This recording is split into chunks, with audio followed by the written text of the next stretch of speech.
Okay, तो ये जो स्कीम है ये है सोशल इश्यूज से रिलेटेड स्कीम, ठीक है। और इसमें कुल बहुत कम करंट अफेयर्स यहाँ पे कवर हुआ है सोशल इश्यूज से। तो हम बात करते हैं यहाँ पे सरोगेसी की इंडिया में। ये न्यूज़ में क्यों है, why in the news. Ministry of health and family welfare ने नोटिफाई किया है कि जो 2024 में जो एक अमेंडमेंट रूल आया था, सरोगेसी रेगुलेशन अमेंडमेंट रूल्स 2024 का, सरोगेसी रेगुलेशन अमेंडमेंट रूल्स के बारे में पढ़ते हैं। इसमें क्या होता है कि it in the exercise of powers conferred under surrogacy regulation act 2021 government makes the following rules to amend the surrogacy regulation rules 2022, जहाँ पे डिस्ट्रिक्ट मेडिकल बोर्ड सर्टिफाई करता है कि जो इंटेंडेड कपल है जिनको कोई मेडिकल कंडीशन है necessitating the use of a donor gamete, तो उस टाइम पे क्या होगा कि surrogacy using a donor gamete is allowed provided that जो चाइल्ड बोर्न होगा वो सरोगेसी के through must have at least one gamete from the intended couple. जैसे कोई कपल है और कपल वो कंसीव नहीं कर पा रहे, तो यहाँ पे कहने का मतलब ये है कि एक जो गैमीट होगा वो इन दो कपल में से, ये दो कपल है, एक हमारा मेल हो गया और एक हो गया फीमेल, तो जो एक गैमीट होगा वो इनमें से किसी एक कपल का हो सकता है, चाहे वो फादर का हो सकता है या फिर वो मदर का हो सकता है। Previously rule 7 of surrogacy regulation rules 2022 prohibited the use of donor gametes. पहले इसने जो 2022 में क्या होता था कि जो डोनर गैमीट्स है कोई भी गैमीट्स को डोनेट नहीं करता था। 7 रूल तो थे सरोगेसी के। सिंगल वुमेन, या तो वो विडो है या फिर डिवोर्सी है, अगर वो सरोगेसी कर रही है तो उसको अपने खुद के एग यूज करने हैं एंड डोनर का sperm to avail surrogacy procedure, मतलब उसके एग खुद के होंगे और जो स्पर्म होगा वो डोनर का होगा। 2023 में फिर सुप्रीम कोर्ट ने एक केस आया था Arun Muthuvel versus union of India case, उसमें उन्होंने अलाउ किया था कि एक जो औरत है with Mayer Rokitansky Kuster syndrome to undergo surrogacy with a donor egg, उसको एक सिंड्रोम था जिसकी वजह से वो कंपैटिबल नहीं थी, उसके जो एग थे वो कंपैटिबल नहीं थे। ओके तो MRKH क्या है, रेयर कंजेनाइटल डिसऑर्डर है जो फीमेल की रिप्रोडक्टिव सिस्टम को अफेक्ट करता है और उसकी वजह से क्या होता है, यूटेरिन फैक्टर इनफर्टिलिटी आ जाती है। सरोगेसी के बारे में देखते हैं और ये कितने तरह की होते हैं। सरोगेसी एक प्रैक्टिस है जहाँ पे एक जो औरत है वो बेयर करती है और एक चाइल्ड को बर्थ देती है फॉर एन इंटेंडेड कपल, मतलब दो कपल हैं वो किसी वजह से जो है पेरेंट नहीं बन सकते, तो यहाँ पे तीसरी एक जो डोनर फीमेल आएगी और वो अपना जो एग है वो इंटेंडेड कपल का मतलब होता है कि एक कपल जिनके वहां पे कोई मेडिकल इंडिकेशन है, कोई बीमारी है जिससे उनको एक गेस्टेशनल सरोगेसी की जरूरत पड़ेगी और वो पेरेंट्स बन सकते हैं इस सरोगेसी के थ्रू। गेस्टेशनल सरोगेसी का मतलब होता है कि जो एक सरोगेट मदर है वो कैरी करती है एक चाइल्ड को for intended couple through implantation of an embryo in her womb and child is not genetically related to surrogate mother. Traditional surrogacy में देखते हैं क्या होता है कि ये रिजल्ट है आर्टिफिशियल इंसेमिनेशन होता है सरोगेट मदर का with the intended father sperm making her biological mother of the child she carries the same. तो ट्रेडिशनल सरोगेसी में कुछ नहीं होता, बस इसमें क्या होता है कि जो माता पिता सेम ही होती हैं, राइट। ट्रेडिशनल सरोगेसी में जो माता है वो भी सेम है और जो मदर है फादर है वो भी सेम है। ट्रेडिशनल सरोगेसी में सरोगेसी के टाइप बहुत तरह के होते हैं, जैसे एल्ट्रुलिस्टिक सरोगेसी, कमर्शियल सरोगेसी। एल्ट्रुलिस्टिक सरोगेसी का मतलब होता है कि यहाँ पे कोई कंपेंसेशन नहीं बनता पैसे का to surrogate mother other than medical expenses. इसमें सिर्फ क्या होगा, कोई इसको पैसा नहीं दिया जाएगा, सिर्फ जो दवाई का जो खर्चा होता है और इंश्योरेंस का कवरेज होता है पूरी प्रेगनेंसी के दौरान उसको वो मिलता है। लेकिन कमर्शियल सरोगेसी में क्या होता है कि जो भी खर्चा होता है उसमें वो मॉनेटरी बेनिफिट दिए जाते हैं, मदर को रिवॉर्ड दिए जाते हैं, वो कैश में भी दिए जा सकते हैं या फिर वो किसी भी तरह का पेमेंट हो सकता है। जिससे जो बेसिक मेडिकल एक्सपेंसेस है, जैसे पूरा दवाइयों का खर्चा और हॉस्पिटल का खर्चा, वो सारा किसमें कवर हो जाता है, इंश्योरेंस पे। गवर्नमेंट ने सरोगेसी बैन कर दिया है for foreign nationals in 2015।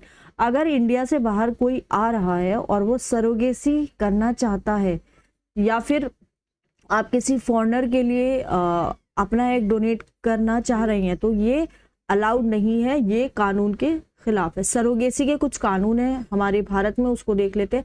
Surrogacy regulation act 2021 में आया था, सरोगेसी एक्ट 2021 में आया था। केवल एल्ट्रुइस्टिक सरोगेसी अलाउड है और पेनलाइज करती है कमर्शियल सरोगेसी। एस्टेब्लिश करती है national assisted reproductive technology and surrogacy board to review and monitor implementation of act, supervise functioning of state arts. B, abortion of surrogate child require करता है कि वो जो कंसेंट होता है सरोगेट मदर का और ऑथोराइजेशन अप्रोप्रिएट अथॉरिटी का, अगर एबॉर्शन होना है तो ये जो ऑथोराइजेशन है must be compliant with MTP act 1971 का जो एक्ट है, assisted reproductive technology regulation act 2021। इसका मतलब क्या होता है, रेगुलेट करता है, सुपरवाइज करता है एआरटी क्लिनिक्स को, बैंक को, प्रिवेंट करता है इसका मिसयूज और इंश्योर करता है सेफ और ethical practice of art services for addressing the issues of reproductive health. ये क्या करता है, it into its ambit the treatment of surrogacy enhance ensure protection of rights of surrogate mother. तो जो सरोगेट मदर है उसकी जो राइट्स है उसको ये क्या करता है, प्रोटेक्ट करता है। दूसरे कुछ की प्रोविजंस है सरोगेसी रेगुलेशंस एक्ट 2022 के। Number of attempts of any surrogacy procedures on surrogate mother shall not be more than 3 time. मतलब सिर्फ 3 बार जो है एक जो औरत है वो अपनी जो वूम है उसको रेंट पे दे सकती है। Surrogate mother may be allowed for abortion during pregnancy in accordance with MTP act 1971। Intended women और couple shall purchase general health insurance coverage in favour of surrogate mother. Surrogate mother है तो उसका general health insurance खरीदने की यहाँ पे जरूरत है। 36 मंथ का ये पीरियड इसको मैंडेटरी बना दिया जाता है इंश्योरेंस कंपनी से या फिर एक agent recognized by insurance regulatory and development authority. अब यहाँ पे देख लेते हैं एलिजिबिलिटी क्राइटेरिया क्या है सरोगेट मदर के लिए। जैसे एक औरत है जो शादीशुदा है और उसके खुद का एक बच्चा है एंड उसकी एज जो है वो 25 साल से 35 साल के बीच में है। कोई भी औरत वो एक्ट नहीं कर सकती सरोगेट मदर के surrogate as a surrogate mother more than once in her lifetime. ठीक है, ये सरोगेट मदर के लिए कुछ क्राइटेरिया है कि वो एक ही बार वो सरोगेसी जो है वो कर सकती है। उसके पास एक सर्टिफिकेट होना चाहिए, उसकी फिटनेस होनी चाहिए, मतलब मेडिकल सर्टिफिकेट होना चाहिए। कोई ऐसी बीमारी ना हो उसको जो उसके जो चाइल्ड है उसमें वो बीमारी ट्रांसफर हो जाए, और उसकी साइकोलॉजिकल फिटनेस होना भी बहुत ज़रूरी है। एलिजिबिलिटी क्राइटेरिया क्या है, कपल है, 25 से 50 साल की एज है वाइफ की, और हस्बैंड की एज जो है वो 26 से 55 साल के बीच में है, और इनकी शादी 5 साल तक हो चुकी है। ठीक है, 5 साल तक ये शादी के बंधन में बंधे हुए। Couple must not have any living child, इनका कोई जिंदा बच्चा नहीं होना चाहिए, बायोलॉजिकल, अडॉप्टेड या फिर सरोगेट, एक्सेप्ट जब एक अगर चाइल्ड कोई ऐसा है कि उसे कुछ बीमारी है, फिजिकली वो बीमार है या फिर जहनी तौर पे बीमार है, या फिर कोई ऐसी बीमारी है जिसकी वजह से उसकी आगे चलकर मौत हो सकती है, या कोई फैटल इलनेस है, तो एक सर्टिफिकेट लेने की ज़रूरत है, एसेंशियल सर्टिफिकेट की। अगर ये प्रूव हो जाता है इनफर्टिलिटी से कि एक पार्टनर जो डिस्ट्रिक्ट मेडिकल बोर्ड से सर्टिफाइड है and order of parentage and custody of the surrogate child pass by a magistrate court. Insurance coverage यहाँ पे भी होना चाहिए 36 महीने का for the surrogate mother covering any postmortem complications. अब जैसे कि अबॉर्शन के लॉज देखते हैं, रिसेंटली सुप्रीम कोर्ट ने कहा है कि एक औरत की जो प्ली है कि वो अपनी 26 वीक की प्रेगनेंसी को टर्मिनेट करना चाहती है। यहाँ पे कोई ऐसा नहीं था कि मदर को कुछ जान का खतरा था, and it was not a case of fetal abnormality, और ऐसा भी नहीं था कि फीटस में कोई एबनॉर्मेलिटी हो। लेकिन ये जो सुप्रीम कोर्ट ने, जब ये मदर जाती है सुप्रीम कोर्ट में और कहती है कि मुझे एबॉर्शन का आप क्या दो, एबॉर्शन के लिए रजामंदी दो, तो सुप्रीम कोर्ट बिल्कुल कह देता है कि ये इलीगल है और यहाँ पे ऐसा नहीं हो सकता। अबॉर्शन के कुछ कानून है इंडिया में। अबॉर्शन इलीगल है under section 312 and 313 of Indian penal code unless it is performed in a manner prescribed under Medical Termination of Pregnancy Act 1971। ये अमेंड हुआ था 2021 में और मेडिकल टर्मिनेशन ऑफ प्रेगनेंसी को एक्सेसिबल बनाता है विमेन के लिए। सेक्शन 88 से 92 अंडर द भारतीय न्याय संहिता 2023 कंटेन करती है provisions related to causing the miscarriage of women. Global status क्या है एबॉर्शन लॉज का? According to centre for reproductive rights, more than 60 countries have liberalised their abortion laws over past 30 years.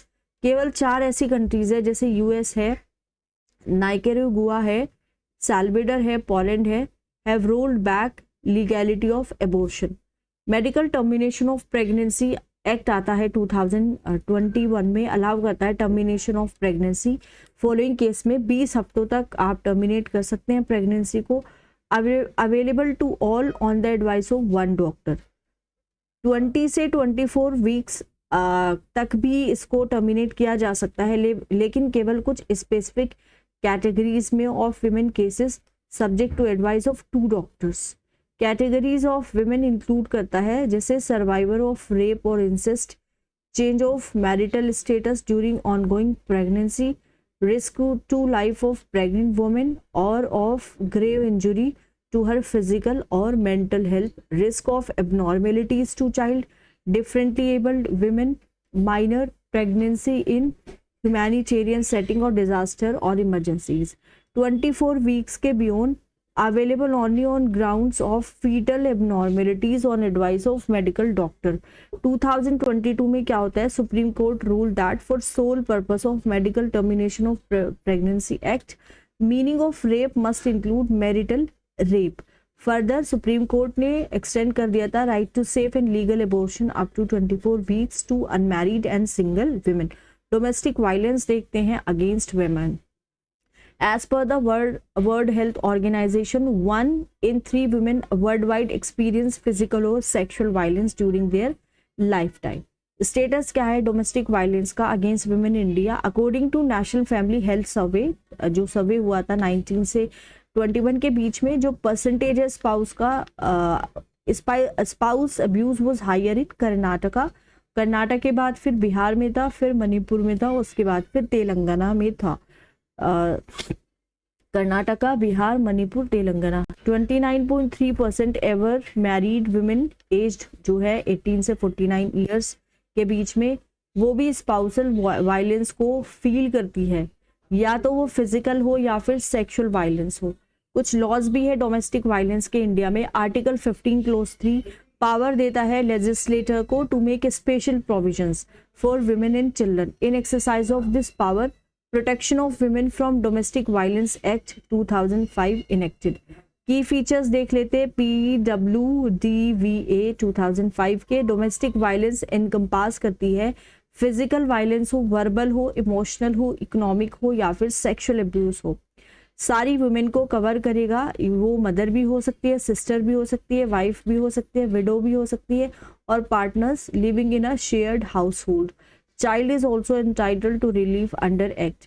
Complaint could be filed against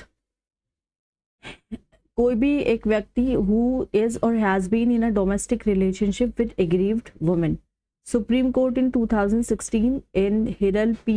Harsura and Ors versus Kusum Narottamada Harsura Ors case has struck down the word adult male before the word person. Relatives of husband or male partner includes both male and female relatives of male partner. Aggrieved person or a protection officer or any other person on behalf of aggrieved person may present an application to magistrate seeking one or more relief under this act. Provision उसको दिया जाना चाहिए shelter home या फिर एक medical facility to provide shelter or medical aid to the victim. Acts is in addition to existing laws. Relieves क्या है under PWD-VA, it can be asked in other legal proceedings, example petition for divorce, maintenance, section 498A IPC, etc.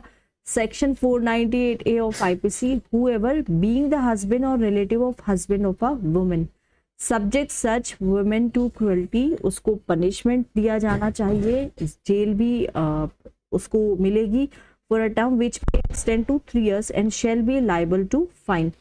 Section 85 जो है भारतीय न्याय संहिता 2023 की कुछ provisions बनाती है related to domestic violence against women, other initiatives taken to protect women from violence. PWD-VA 2005 only provides for civil remedies for marital rape and no criminal proceeding can be initiated against their perpetrator. भारतीय न्याय संहिता 2023 criminalise करती है sexual intercourse को with a women by deceitful means और making false promises. Respect women framework developed by UN Women and WHO in collaboration with 10 other UN bilateral and multilateral agencies to prevent and respond to violence against women and rights. One stop center to assist women affected by violence both in private and public spaces under one roof. उसके बाद आता है डबरी system का. एक new study है, उसने reveal किया है कि एजुकेशन और जॉब अपॉर्चुनिटी आदमियों के लिए इंडिया में इम्प्रूव हो चुकी है over the decades. Prevalence of डबरी हैज इंक्रीज, लेकिन अगर हम डबरी की बात करें तो डबरी अभी भी, तो अब हम बात करते हैं डबरी प्रोहिबिशन एक्ट जो कि आया हमारा 1961 में. ठीक है, एक न्यू स्टडी की अगर हम बात करें तो जो नई स्टडी है तो यहाँ पे जैसे हम देख रहे हैं डबरी प्रोहिबिशन एक्ट 1961 का, इसमें हम देखते हैं डबरी क्या है, कॉग्निजेबल ऑफेंस है for purpose of investigation. Every offence is non bailable and non compoundable. अगर डबरी का कोई एक्ट है तो इसमें यहाँ पे बेल नहीं मिलती है. ठीक है, डबरी का केस हो जाता है तो बेल नहीं मिलती है. Burden of proof is on accused. Dowry prohibition officer could be established by state government. ऐसा ऑफिसर है जो डबरी को प्रोहिबिट करने के लिए काम करे, तो उसको कौन अपॉइंट करता है या कौन एस्टेब्लिश करता है? स्टेट का जो गवर्नमेंट है वहाँ पे. एक नई स्टडी है, उसने रिवील किया है कि एजुकेशन और जॉब अपॉर्चुनिटीज मेन के लिए इंडिया में वो इम्प्रूव हो चुकी है ओवर द डेकेड्स. लेकिन जो डबरी है, डबरी का जो प्रिवलेंस है वो अभी भी हमारी सोसाइटी में एग्जिस्ट करता है. डबरी को हम दहेज भी बोलते हैं, नॉर्थ इंडिया में इसको दहेज बोलते हैं या फिर श्रीधमन बोलते हैं. किसमें? स्त्री धनम बोलते हैं. कहाँ पे? साउथ इंडिया में. इज डिफाइंड बाय डबरी प्रोहिबिशन एक्ट. तो यहाँ पे क्या है कि डबरी प्रोहिबिशन एक्ट आया था 1966 का. एनी प्रॉपर्टी और वैल्यूएबल सिक्योरिटी गिवन और agree to be given either directly और indirectly by one party parents to other party in connection with marriage. क्या होता है कि जैसे कोई भी पार्टी इसमें दे सकती है. ऐसा नहीं है कि जो डबरी होती है वो सिर्फ स्त्री ही की तरफ से ही दिया जाता है. कई सोसाइटी में ऐसा कल्चर है जहाँ पे मेन भी क्या करते हैं, डबरी देते हैं शादी होने के लिए. डबरी से जितनी भी डेथ हो रही है was added as a new offence in IPC only in 1986. ठीक है, पनिशमेंट क्या है डबरी का? या तो इसमें जेल हो जाती है या फिर फाइन होता है या दोनों हो जाता है. फॉर गिविंग और टेकिंग और अबेटिंग द गिविंग और टेकिंग ऑफ डबरी एंड डिमांडिंग डबरी एडवर्टीजमेंट रिलेटेड टू डबरी. ऑल राइट, अब आता है सेक्शन 304B रिलेट्स करता है टू डबरी that of IPC is read in conjunction with section 113B on presumption of dowry death of Indian Evidence Act 1872 in case of dowry death. Section 80 जो है भारतीय न्याय संहिता 2023 का कंटेन करता है प्रोविजन जो डबरी डेथ से रिलेटेड है. अपार्ट फ्रॉम डबरी डेथ, क्रुएल्टी जैसे टॉर्चर करना, हरेसमेंट करना एक औरत का, या फिर डोमेस्टिक वायलेंस है, या फिर अदर टाइप ऑफ डबरी क्राइम्स है. विमेन इन स्टेम देखते हैं. रिसेंटली प्राइम मिनिस्टर ने लॉन्च किया था बोइंग सुकन्या प्रोग्राम औरतों की जो एंट्री है एविएशन सेक्टर में उसको सपोर्ट करने के लिए। ठीक है, तो यहाँ पे क्या होता है, बोइंग सुकन्या प्रोग्राम क्या है, एम क्या है इसका, सपोर्ट करता है एंट्री किसका, गर्ल चिल्ड्रन का from across India into countries aviation sector, provide करेगा अपॉर्चुनिटीज गर्ल्स के लिए, वुमेन के लिए to learn critical skills in science, technology, engineering and mathematics, STEM fields and train for jobs in aviation sector. Young girls के लिए क्या है, program create करेगा STEM labs at 150 plant location to spark interest in STEM careers and provide scholarship to women who are training to be pilots. Female enrolment in STEM courses increase हुआ है 42.6%, 21 से 22 में female participation जो है work force में वो 29.2% जो है सारे STEM वर्कर्स के लिए वो क्या है, विमेन है। 15% ऑफ इंडियाज पायलट्स जो हैं वो विमेन है, which is 3 times more than global average. Initiatives taken to promote women in STEM, I-STEM, Indian science technology and engineering facilities map by the office of principal scientific advisor provides a platform to provide research infrastructure and labs that can be availed by users across women engineering में भी आ रही है, science में आ रही है, technology में आ रही है। वेस्ट एक नई न्यू वन STEM इनिशिएटिव यहाँ पे शुरू किया गया है एम्पावर करने के लिए वुमेन को, ताकि वो साइंस में कंट्रीब्यूट कर सके, टेक्नोलॉजी में कंट्रीब्यूट कर सके, और जो इनोवेटिव इकोसिस्टम है वहाँ पे भी उनका कंट्रीब्यूशन जो है वो ज़्यादा से ज़्यादा हो। फिर आता है विज्ञान ज्योति, ये डिपार्टमेंट ऑफ साइंस और टेक्नोलॉजी की तरफ से है और ये क्या क्रिएट करता है, level playing field for the meritorious girls in high school, ताकि वो STEM को परस्यू कर सके। Okay, so knowledge involvement, research advancement through nurturing, जिसको हम बोलते हैं Kiran. Scheme of department of science and technology encourage करती है विमेन साइंटिस्ट को in the field of science and technology, gender advancement for transforming institution. It seeks to bring institutional reform to facilitate women in STEM and medicine discipline at all. Consolidation of university research for innovation and excellence.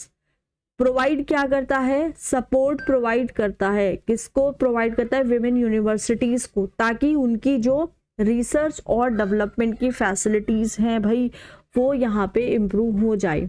उसके बाद आता है फिर हमारा biotechnology career.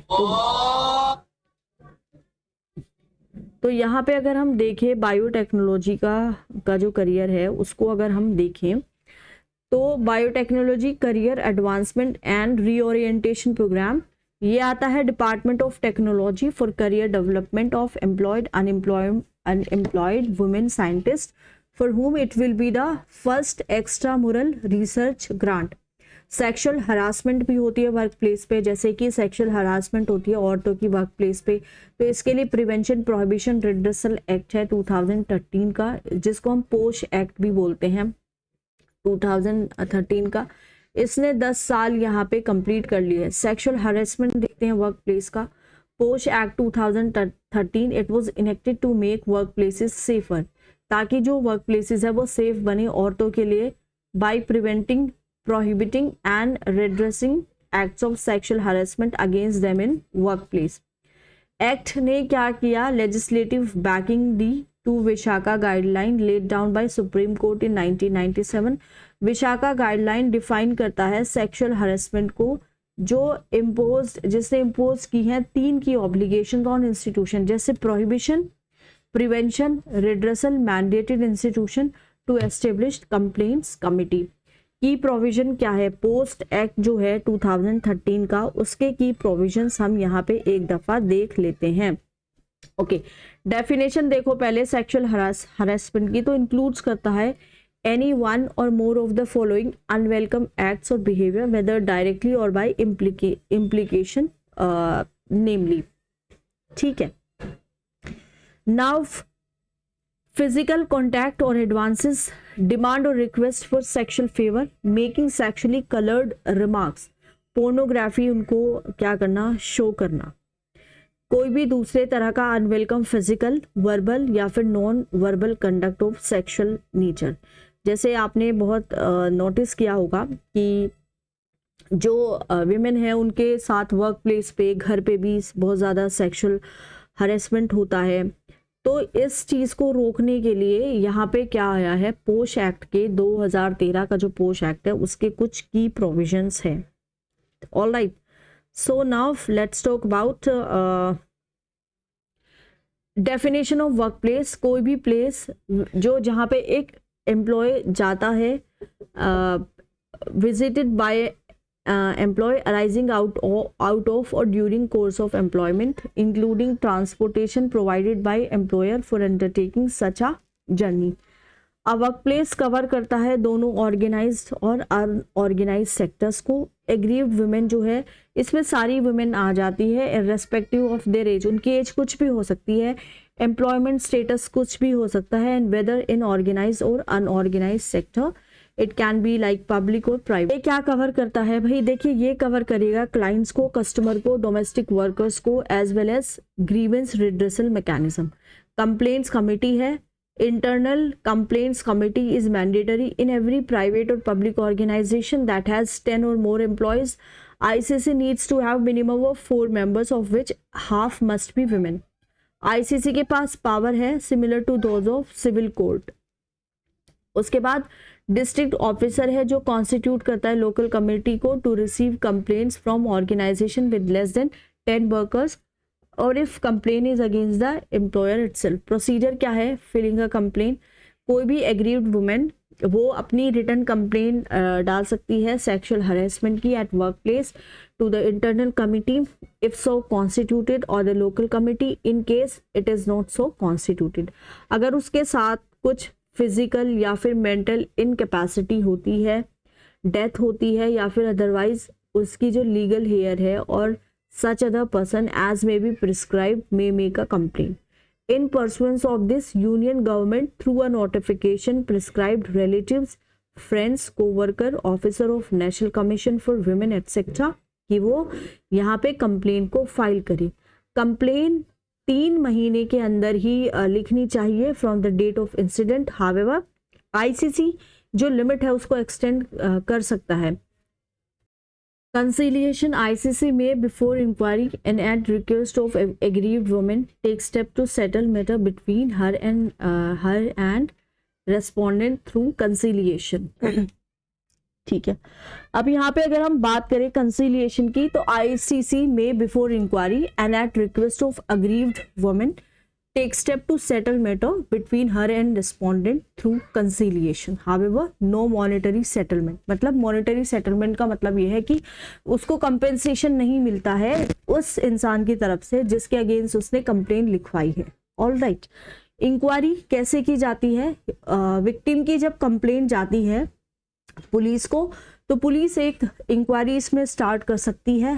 That has to be completed within 19 days, मतलब 3 months में। जब inquiry complete होती है तो ICC को एक रिपोर्ट प्रोवाइड करनी है अपनी फाइंडिंग की to employer within 10 days. Action क्या होता है अगेंस्ट परपिट्रेटर, अगर जो एलिगेशंस लगे हैं सेक्सुअल हरेसमेंट, ओके, सो अपील जो है if either the aggrieved woman or the respondent is not satisfied they may appeal in court within 90 days। False complaint, अगर कंप्लेंट फॉल्स हुई है तो यहाँ पे जो औरत है जिसने फॉल्स कंप्लेंट दी है उसके अगेंस्ट भी यहाँ पे एक्शन हो सकता है। ठीक है, और person who has made complaint in accordance with the provisions of the service rules. Ensuring privacy, identity जो है एक औरत की, रेस्पोंडेंट की, विटनेस की, any information on inquiry, recommendation and action taken should not be made public. उसके बाद हम पढ़ेंगे मेंस्ट्रुअल हाइजीन के बारे में। तो अगर आपको लेक्चर पसंद आ रहा है कृपया करके मेरी आपसे रिक्वेस्ट है आप प्लीज़ इसको लाइक करें। ठीक है, लाइक के बाद आप